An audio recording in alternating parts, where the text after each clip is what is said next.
안녕하십니까. 신인균의 군사TV 디펜스 브리핑입니다. 오늘도 역시 군사 안보, 국방, 무기 관련 소식 중에 중요한 소식 간추려서 브리핑 해드리겠습니다. 첫 번째입니다.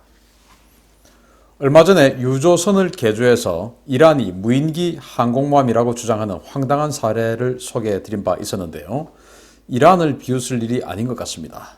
우리 국방과학기술의 산실 국방과학연구소에서 핵추진 무인 잠수모함이라는 황당한 무기를 제안하고 나섰습니다. 국방과학연구소와 방위사업청이 20일 미래도전 국방기술이 제안하는 무기체계 소요 연감이라는 책자를 통해 세계 최초, 세계 유일의 원자력 추진 무인 잠수모함을 개발하자고 제안하고 나섰습니다. ADD는 원자력 추진 무인 잠수모함이란 전홍축, 우라늄 장축이 차세대 원자력 기술을 활용해서 무인 운전을 수행하는 잠수모함이라면서 이 잠수모함을 일종의 수중작전기지로 소개했습니다. ADD는 잠수모함은 원자력을 이용해 장기간 수중에 있으면서 잠수함이 필요로 하는 탄약, 미사일, 어뢰를 비롯해 음료와 식량, 연료, 일용품 등을 보급하고 의장품과 기관, 장비에 대한 수리와 부품 교환 등을 할 수 있는 군함이다 라며 여기서 잠수함 승조원들에 대한 휴식과 숙박, 치료도 가능하고 잠수함 작전을 지휘하는 기함 역할도 수행한다 라고 소개했습니다. ADD는 또 이 잠수모함은 대잠작전과 기뢰작전을 포함해 정찰, 탐색, 구조작전을 수행할 수 있으며 고주파 진동유발 회전기기를 사용해 저소음 스텔스 운행이 가능하다 라고 주장했습니다. 이런 개념의 수중모함은 잠수함 강국 러시아나 미국 그 어디에서도 시도된 바 없는, 정확히는 시도할 가치가 없는 황당한 개념인데요. 도대체 왜 이런 황당한 제안과 주장들이 국책기관에서 쏟아져 나오는지 참 의의가 없습니다. 저는 이 기사를 보고 정말 깜짝 놀랐습니다. 수중 무인 핵추진 잠수함, 그러면 저는 이해를 합니다. 당연히 앞으로는 거의 모든 것들이 무인 체계로 지금 진행 중이니까 그렇게 가야죠. 무인. 그래서 UUV 지금 많이 만들고 있는데 그 UUV가 이제 무인 잠수정 아닙니까? 그 UUV 발전형, 그래서 훨씬 더 강력하게 오랫동안 거의 무제한 작전을 할 수 있는 그런 무인 원자력 추진 핵잠수함 만들면 대단히 좋죠. 그런데 이거는 핵잠수모함이다 이거예요. 모함. 우리가 공상과학 소설에서 지금은 공상과학도 아니지만 우주정거장, 우주정거장처럼 수중정거장이다 이거예요. 그래서 지금 작전하고 있는, 예를 들어 동해바다에 이거 하나 넣어놓고 지금 작전하고 있는 디젤 잠수함 또는 앞으로 우리가 핵 잠수함 가지게 될지 모르겠지만 그런 잠수함들이 여기에 도킹해서 여기에 들어가서 치료도 받고 컨디션도 회복하고 보급도 받고 수리도 하고 이런 거 하겠다는 겁니다. 도대체 덩치가 얼마나 커야 될지, 이렇게 되면 한 5, 6만 톤 정도 돼야 되겠죠. 5, 6만 톤. 자, 그러면은 이 잠수함이 왜 덩치가 한정이 되어 있냐, 이걸 우리가 봐야 돼요. 잠수함 들어가면 아무리 핵 잠수함이라 하더라도 공간이 아주 협소해 가지고 그 침상을 돌려서 세 명이 두 개의 침상을 가지고 세 명이 돌려 쓴다든지 이런 거, 핵 잠수함도 그렇게 해요. 그 정도로 잠수함은 공간이 부족한데 이렇게 무지막지하게 덩치로 크게 만들려고 하면은 왜 안 만들었겠습니까? 잠수함은 바다에 들어가서 이 수압을 견뎌내야 하죠. 그래서 이 수압은 당연히 이 부피가 크면 클수록 그 압력을 받는 면적이 늘어나니까 엄청 더 강력한 압력을 받을 거 아니겠습니까?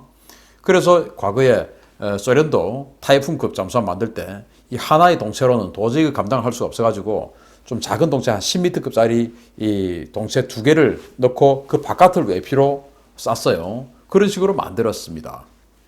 그런데 이거는 그런 수압 같은 거 무시하고 아예 그냥 덩치 큰 거 만들어서 쓰겠다. 자, 그리고 무인인데 그러면 이제 이 기존 잠수함 승조원들이 들어가서 치료를 받고 한다고 했는데 치료는 그럼 누가 해주나요? 잠수함에는, 지금 작전 잠수함에는 의사가 없어요. 그럼 누군가가 치료해주는 사람이 있어야 되는데 AI 로봇이 치료를 해줍니까?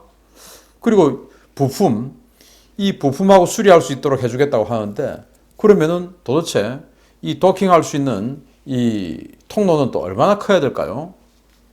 자, 그리고 이 국방과학연구소 사람들은, 또 방사청 분들은 잠수함 승조원들하고 대화는 한 번도 안 나눠본 것 같습니다. 잠수함 승조원들의 컨디션 회복은 어떻게 해야 컨디션 회복됩니까? 햇빛을 봐야 되죠. 물속에 들어가가지고 그 갇힌 공간에서 햇빛도 못 보고 휴대폰도 안 터지고 그렇게 해서 거기서 20일, 30일씩 작전하는데 그 사람들에게 최대의 선물은 햇빛을 보고 공기를 마시게 해주는 겁니다. 그런데 야, 니들 또 수중모함, 니 작전 니들 한 3개월, 6개월 하라고 수중모함 만들어놨으니까 물속에 들어가서 거기서 해. 그게 컨디션 회복이 되겠습니까? 아니, 생각하는 게 어떻게 이렇습니까? 잠수함 승조원들하고 한 번도 대화 나눠보지 않고 잠수함 승조원들이 어떤 어려움이 있는지도 고민도 해보지 않은 그냥 책상머리에 앉아있는 사람들이 야, 우리 이거 한번 해볼까? 프로젝트 한번 받아볼래? 이거 아닐까요? 정말 어이가 없어서 정말 그런데 이게 또 오전 무렵에 기사가 올라와 있다가 점심 낮에 또 기사가 삭제됐어요. 홈페이지에서 사라졌어요. 왜냐? 하도 욕을 먹으니까 부끄러운 거 아니겠습니까? 참 어이가 없죠. 뭐 일각에서는 뭐 북한 눈치 보기 뭐 그러는데 저는 북한 눈치 보기라기보다는 국방부에서 야, 지금 경항모 지금 홍보하고 달려야 되는데 갑자기 지금 핵잠수함 이야기로 전이될 수 있는 이런 거 지금 나오면 어떡하자는 거냐. 눈치가 없어. 빨리 내려. 라고 한 것이 아닌가라고 생각이 되고 아무튼 이 선진국이 시도하지 않은 무기 체계는 왜 안 했는가 이거부터 생각해 봐야 됩니다. 국방과학연구소 정말 이 무인 어떤 전투 체계에 뭔가 아이디어를 내보는 건 참 좋은데 그러나 실현 가능한 것부터 단계적으로 갔으면 좋겠다라는 생각을 해봅니다. 두 번째입니다. 대통령 전용기로 정부 최고위급 인사가 해외 방문 때 사용하는 공군 1호기의 이상 항적이 포착됐습니다. 우리 정부 최고위급 인사가 중국을 방문한 것으로 보입니다. 우리 공군이 대한항공에서 임차한 747 항공기로 현재 대통령 전용기로 사용되고 있는 기체 등록번호 10001 기체가 1월 19일 오후에 이상 항적을 보인 것이 포착됐습니다.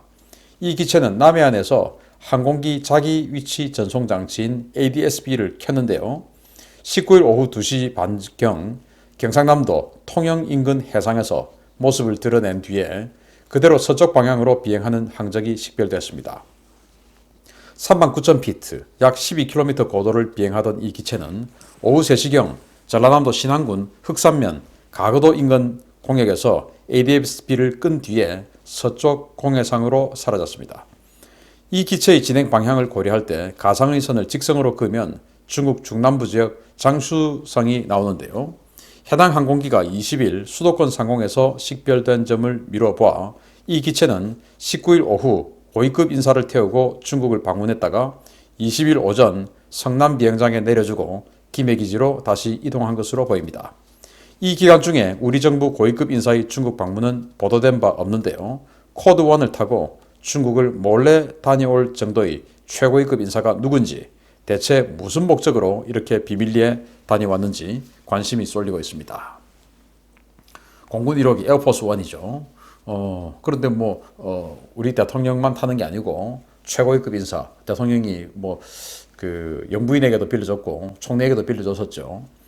자, 그런데 이 비행기가 19일 오후 2시 반경에 김해 기지를 이륙해서 경남 통영에서 ADS-B를 켰어요. 그리고 계속 서쪽으로 진행해서 서해바다 쪽으로 나갑니다. 흑산도 지나서 가거도 그 앞에서 껐어요. ADS-B를.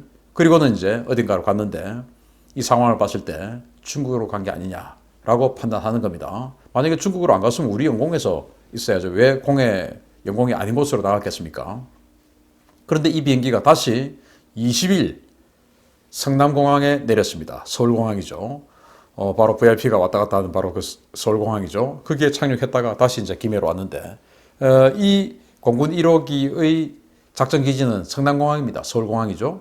그런데 왜 김해로 왔냐? 이제 김해에 대한항공의 그 수리센터가 있죠. 그래서 한번 작전했으니까 다시 수리받으러, 정비받으러 김해로 왔다가 다시 스케줄이 있을 때 성남으로 가겠죠. 아무튼 이런 이상한 항적을 보였는데 장쑤성, 그러니까 강소성이라고 하는 그 한자를 중국어로 장쑤성이라고 하죠. 그 장쑤성으로 갔을까? 아니면 그 위에 있는 산둥성으로 갔을까? 아니면 다시 꺾어서 베이징으로 갔을까는 알 수가 없습니다. 아니면 그냥 공해상으로 갔다가 다시 그냥 서울로 돌아왔는지도 알 수 없어요.